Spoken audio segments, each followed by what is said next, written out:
I'm profiling my favorite deck ever so far. It is the September 2009 to March 2010 format Frog Monarch deck. So yeah, let's get started. Start off with 2 3-1s. You play 2 and not 3 because 3 is unnecessary. It's cloggy. 1's not enough. You don't get to grave fast enough.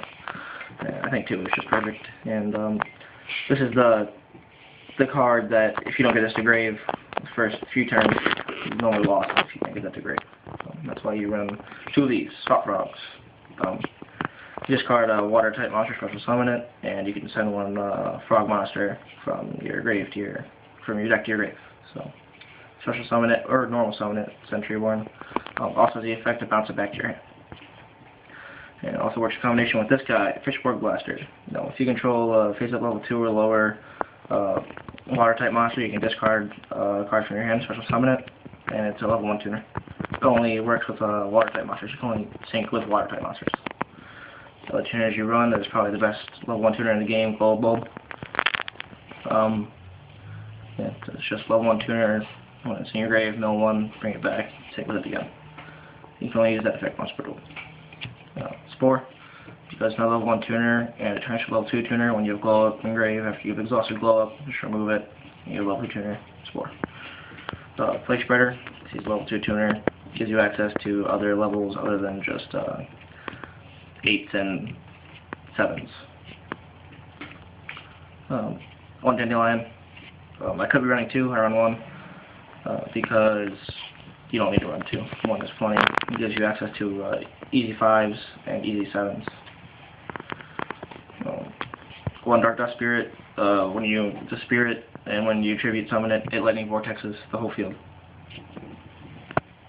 1 Mobius, because when this deck was around, there was no Heavy Storm, and MST was at 2. So this is the other way you help manage your back row, was the 1 Mobius, and you would side more. I don't have a side deck for this, but you would side 1 more Mobius. Double Ryza and field control. Send the card back to the top of their deck, and yeah, just remove stupid things from the field. And the best removal in the whole deck is the 3 Kaias. Obviously, tribute summon it or the card from play. You also want 1 Light and Darkness Dragon because it's really good, and it makes your opponent have to play everything to get it out of the field. 1 Gores, because you don't run any back row really in this deck. It stops the attack. Well, it doesn't stop the attack, but stops OTKs. 1 Trag, same reason. No back row, stops OTKs, and you can make it whatever level you want to steal an opponent's monster because you run a pretty good number of levels, and make it whatever level you want to sync with it. And then you got 3 Fader. Once again, to stop attacks, because you don't run any back row stopping attacks. And then the first format of this card was legal, that came out in 3 Veiler. Because the deck plays mostly just a control game, and there's nothing much more controlling than Veiler, and also it's a tuner. Alright, that's it for the monsters. Next we have 1 Dark Hole. 1 Foolish Burial, get your Treeborn, your Fishborg, your Glow Up, your Spore Grave. Giant Trinate, because there was no Heavy Storm. 1 Mind Control, Seraphos Monster Synchro with it. 1 Reborn, Staple, 1 for 1. Once again, get your useless card in your hand, get your Treeborn out, your Fishborg out, your Glow Up Bulbs, whatever you want out. Double MST, because I have 2. Double Avarice, I could run 3. I normally find the 3rd one's dead. Either I draw it when I don't want it, or I just don't have the 5 monsters in grave, or I don't want to put back a Treeborn or anything like that. So 2 is fine, 3 is too much. 2 Soul Exchange, 3 is stupid because I run a good amount of monsters I contribute, but I normally always have the Treeborn out, and I don't want to have to skip my battle phase. 2. And the spell that puts in the most work in the whole deck is Triple Econ. Because the combo with Econ and Treeborn is when Treeborn's on field. When it comes back during your standby phase, activate this from your hand, tribute your Treeborn, take their monster, and your Treeborn still comes back. Okay, that's it for the main deck. Next we have the extra deck. The extra deck is 3 Formula Synchron. because this is what makes the fishboard play worthwhile, because it ends up not being a minus. You discard the card, bring the fishboard back, and then you make formula and you draw a card.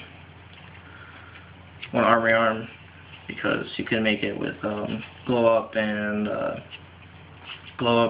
or spore and dandelion, or a swap frog and a formula, or a swap frog and plate spreader.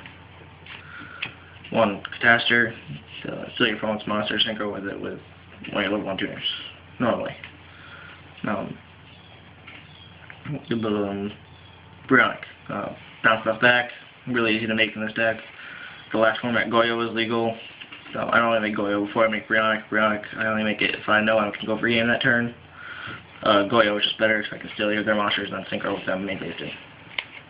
Ancient Fairy, level 7s are fairly easy to make. Also, it's a really beefy defense, and the problem with this deck is it would be against Gravekeepers back in the day, and this would get around that.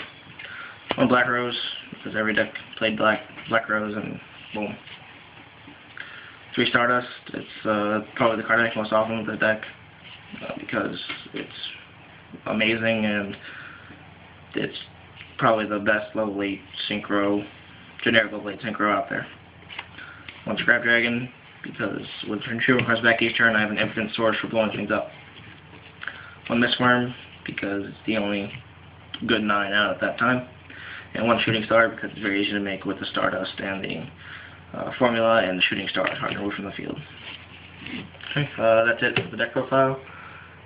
Let me know what you think of it, if you'd like to see more retro profiles like this one, and check out our binder videos. Yeah, thanks. See you.